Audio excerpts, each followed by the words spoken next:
So I am going to be freezing these, and then I am going to be baking them, pulling them out and baking them the day of Thanksgiving.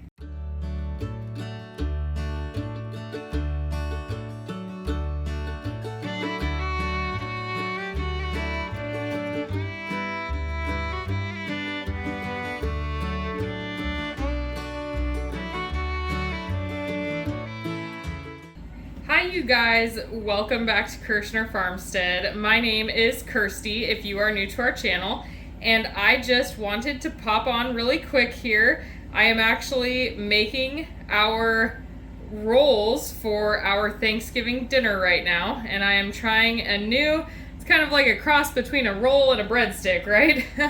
They are going to be braided. This is a milk roll.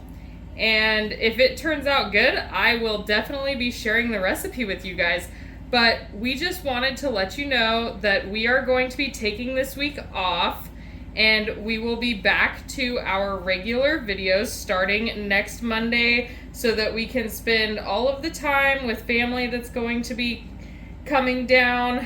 And we hope that you guys all have a wonderful holiday, and we hope that you are blessed with family and friends around you, and we hope that you guys will be back on Monday to see our next video. All right, you guys, you have a great holiday and have a blessed night. All right, bye.